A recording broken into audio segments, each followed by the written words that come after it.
পশ্চিমবঙ্গের রাজধানী কলকাতার পাশেই হুগলি নদীর তীরে অবস্থিত দেশের সবচেয়ে বড় এবং বিখ্যাত রেলওয়ে স্টেশন হল হাওড়া জংশন। এটি ভারতের অন্যতম ব্যস্ত এবং গুরুত্বপূর্ণ একটি স্টেশন। এই স্টেশনটি পশ্চিমবঙ্গের হুগলি নদীর তীরে অবস্থিত। এই স্টেশনের পাশেই রয়েছে বিখ্যাত হাওড়া ব্রিজ, যেটি কলকাতা এবং হাওড়া দুটি শহরকে সরাসরি যুক্ত করে। এই স্টেশনের বিশালতা হল এর প্ল্যাটফর্ম সংখ্যা। হাওড়া জংশনের সবচেয়ে বড় বৈশিষ্ট্য হল এর প্ল্যাটফর্মের সংখ্যা। এখানে মোট 23টি প্ল্যাটফর্ম রয়েছে, যা এটিকে ভারতের বৃহত্তম রেলওয়ে স্টেশনের মর্যাদা দেয়। স্টেশনটিকে দুটি ভাগে বিভক্ত করা হয়েছে। প্রথমটি হল ওল্ড কমপ্লেক্স, যেখানে আপনারা 1 থেকে 15 নম্বর প্ল্যাটফর্ম দেখতে পান, এবং দ্বিতীয়টি হল নিউ কমপ্লেক্স, অর্থাৎ সেখানে 17 থেকে 23 নম্বর প্ল্যাটফর্ম দেখা যায়। মাঝের যে 16 নম্বর প্ল্যাটফর্মটি, সেটির সম্পর্কে আমরা অলরেডি আমাদের চ্যানেলে একটি ভিডিও দিয়ে রেখেছি। চাইলে সেটি আপনারা আই বাটনে ক্লিক করে দেখে নিতে পারেন। এখান থেকে প্রতিদিন 120টিরও বেশি দূরপাল্লার ট্রেন চলাচল করে, যা দিল্লি, মুম্বাই, চেন্নাই, বারাণসী, লখনৌ এবং গুয়াহাটির মতো বড় শহরগুলিকে হাওড়ার সাথে যুক্ত করছে। এছাড়াও প্রতিদিন এখান থেকে 233টি EMU লোকাল ট্রেন চলে, যা আশেপাশের এলাকাগুলোকে স্টেশনের সাথে জুড়ে রাখে। প্রতিদিন গড়ে প্রায় 700 ট্রেন এই স্টেশনের বুক দিয়ে যায়।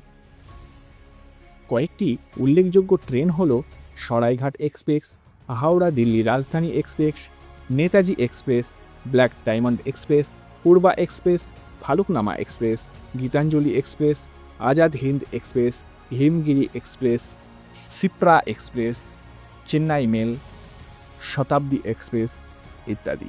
জানলে অবাক হবেন, ভারতের প্রথম রাজধানী এক্সপ্রেস হাওড়া নয়াদিল্লি 1969 সালে 1 মার্চ এই স্টেশন থেকেই তার প্রথম যাত্রা শুরু করেছিল।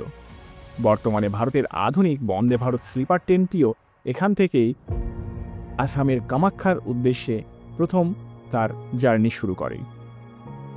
হাওড়া স্টেশনের ইতিহাস বেশ প্রাচীন ও আকর্ষণীয়। তার শুরুটা হলো 1858 সালে ব্রিটিশ আমলে।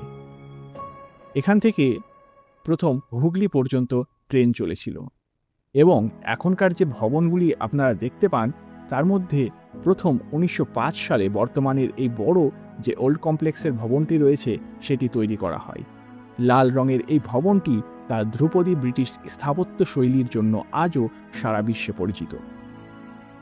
ভারতের স্বাধীনতা সংগ্রামের সময়েও এই স্টেশনটি বিপ্লবীদের যাতায়াতের এক প্রধান কেন্দ্র ছিল। বর্তমানে আধুনিক সুযোগ সুবিধায় মুড়ে ফেলা হয়েছে এই হাওড়া জংশনটিকে।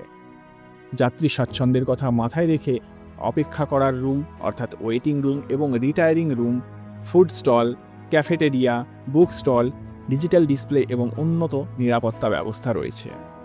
হাওড়া জংশন কেবল একটি রেলওয়ে স্টেশন নয়, এটি কলকাতার সাংস্কৃতিক ও অর্থনৈতিক কর্মকাণ্ডের প্রাণকেন্দ্র।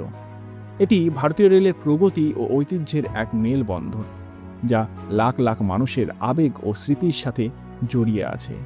সেই ব্রিটিশ আমল থেকে শুরু করে এখনও পর্যন্ত হাওড়া স্টেশন তার স্বমহিমায় হুগলি নদীর তীরে দাঁড়িয়ে রয়েছে এবং প্রতিদিন লাখ লাখ যাত্রীদের তার সুবিধা দিয়ে চলেছে।